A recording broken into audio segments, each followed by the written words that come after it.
Meu nome é Wilson Mendonça, sou professor de Política Externa do IBMEC, mestre e doutorando em Relações Internacionais e considero extremamente importante o debate de hoje, principalmente porque estamos falando de um país vizinho, um país que tem relações muito estreitas com o Brasil e que enfrenta problemas consideráveis e que podem gerar desdobramentos que podem afetar não só o povo venezuelano, mas principalmente o âmbito internacional.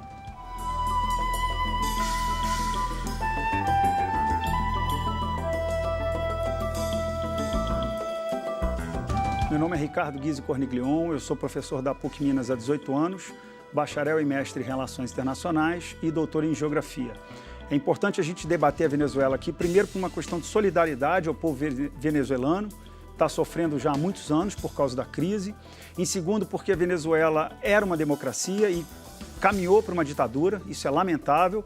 E em terceiro lugar, porque a Venezuela é um país vizinho do Brasil, faz fronteira com o Brasil, e o Brasil, como potência hegemônica do continente, tem interesse que a situação não piore lá, obviamente porque isso tem consequências para o nosso país também.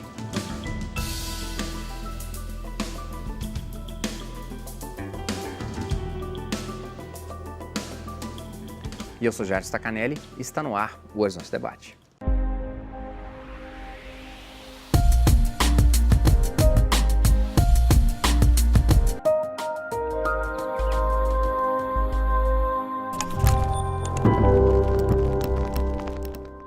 A crise na Venezuela ganhou um novo capítulo com o início dos trabalhos da Assembleia Nacional Constituinte imposta pelo presidente Nicolás Maduro. Com isso, o governo tem mais desenvoltura para reprimir a oposição. No meio da disputa, a população que sofre com a crise de abastecimento de alimentos e de produtos higiênicos, além da violenta repressão em protestos contra o regime de Maduro, que deixaram mais de 100 pessoas mortas e milhares de feridos e presos. Como essa crise pode afetar o Brasil? Senhores, Wilson, Ricardo, alegria tê-los aqui para a gente discutir algo que, como o Ricardo colocou, nos toca muito por sermos vizinhos de um país tão sofrido, mas com um potencial de riqueza enorme e que passa as fronteiras do Brasil entrar e sofrer tanta gente, principalmente nos estados do norte. Ricardo, para a gente poder começar a entender esse processo, o que aconteceu com um país tão rico em petróleo, com um líder, Hugo Chávez, tão forte para se tornar isso que se tornou, que não tem papel higiênico para o povo comprar? Ô, Jair, eu diria que foi uma combinação de fatores, né? Teve um dos fatores, hoje foi a queda do preço do barril do petróleo. 80% da receita da Venezuela vem da venda do petróleo, da exportação de petróleo. Então, obviamente que isso afeta qualquer país no mundo que depende dessa receita. Mas esse não foi o ponto principal. Eu acho que foi uma série de medidas equivocadas desde que o Hugo Chávez assumiu o poder. Ele chegou ao poder em 99 e governou por 13 anos. Então, assim, eu acredito que ele adotou uma política de tornar a Venezuela uma liderança na América do Sul. Em parte ele conseguiu, né? Porque hoje a Venezuela tem a lealdade da Bolívia, a lealdade do Equador, né? Eles têm laços muito fortes com Cuba e com a Nicarágua. Então, assim, de fato, ele conseguiu implementar uma liderança que a Venezuela não tinha. Mas esse esforço para se tornar uma liderança na América do Sul teve um preço muito alto, porque ele acabou canalizando uma série de recursos que ele poderia ter utilizado dentro do país, exatamente para cooptar esses países, né, através de investimentos, doações, etc. Além disso, aí é uma questão ideológica, né, mas eu acho que a política esquerdista bolivariana expulsou do país uma série de empresas importantes, bancos multinacionais americanas, europeias, que eram empresas que produziam lá dentro, né? E essas empresas acabaram saindo da Venezuela, houve uma fuga de fato de capitais e isso, obviamente, com o passar do tempo, prejudicou a economia. Isso do ponto de vista econômico. Do ponto de vista político, o país está dividido, ele está completamente rachado, como o Brasil também, né? Então, essa crise, essa divisão política, que é quase meio a meio, 50% a 50%, ela enfraquece qualquer governo, ela enfraquece qualquer sociedade. Eu queria, Wilson, primeiro que você repetir a pergunta. Claro. Né? O que aconteceu com esse país que teve ali junto com Rafael Correa, Evo Morales, um certo protagonismo, né? De chegar até o Brasil e dizer que vamos produzir contigo porto e refinaria também do Recife. O que aconteceu isso na sua opinião? O interessante, complementando o que o Ricardo havia falado, realmente é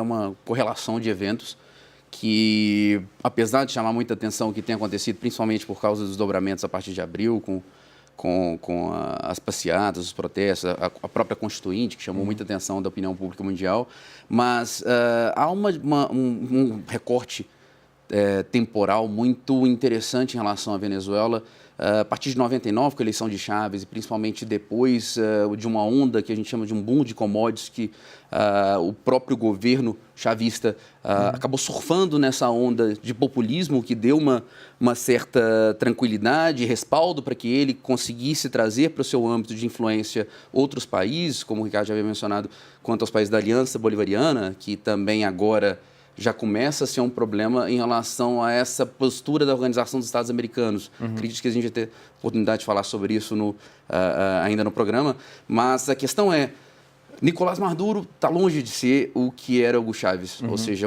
a conjuntura do período era muito distinta com a conjuntura atual, não exclusivamente por causa da questão do petróleo, mas também em relação à postura carismática, a relação interpessoal, a postura de estadista que Chávez tinha com os outros países, inclusive com o Brasil. Muitas pessoas falam que o Chávez tinha uma relação muito estreita com Lula, mas Chávez já tinha uma relação muito estreita com o FHC antes. Né? O próprio grupo Amigos da Venezuela, na época do golpe de 2002, foi arquitetado pelo Brasil. Então, havia uma relação muito interessante entre esses dois países. O problema é que, a partir da eleição de Maduro, 2013 para frente, a gente começa a perceber que o agravamento da crise em todos os âmbitos, principalmente econômico, ela vai comprometer também o âmbito político. A oposição vai...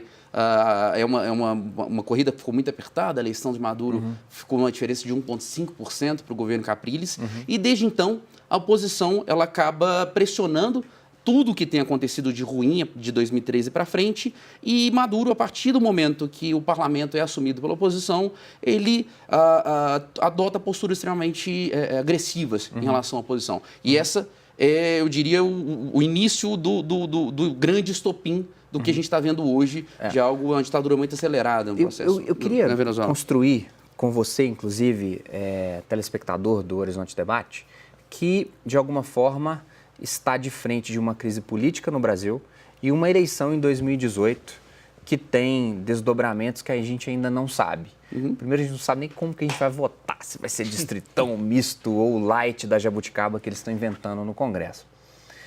Quando vocês falam que a Venezuela, ela estava nadando em um mar de commodities caras, né, Ricardo? Assim, falávamos de um barril de petróleo ali em torno dos seus 90, chegou até a ser mais de 100 dólares, né?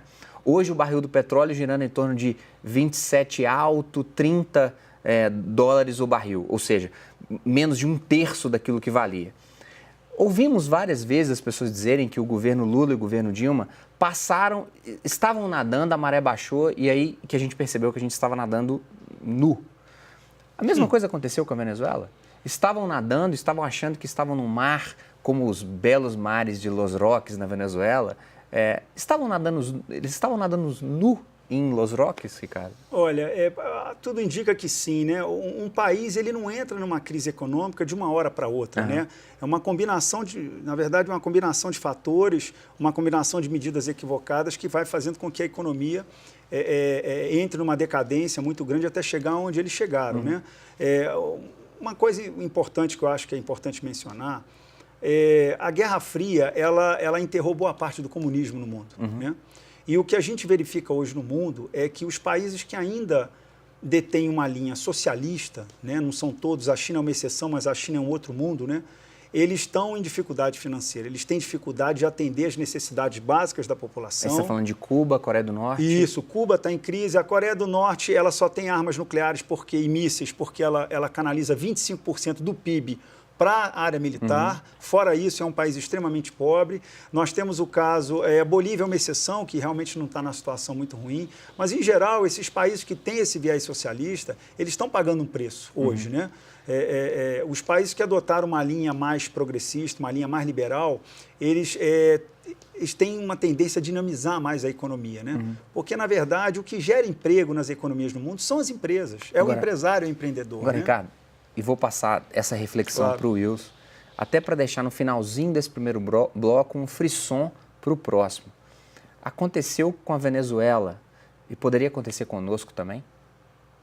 É uma pergunta muito audaciosa, né? Eu diria que seria um misto de prepotência da minha parte se eu falasse que isso seria impensável. Mas há respaldos, pelo menos assim, em relação a sistemas jurídicos de contrapeso, principalmente recentes que aconteceram nos dobramentos políticos brasileiros, que nos dão uma certa luz no fim do túnel em contraponto à Venezuela. Contudo, os dois períodos foram muito semelhantes, né? Esse período da primeira década do século XXI, tanto o Brasil quanto a Venezuela se utilizaram disso para explorar critérios populistas que deram respaldo para que eles se inserissem no sistema internacional de uma forma mais efetiva.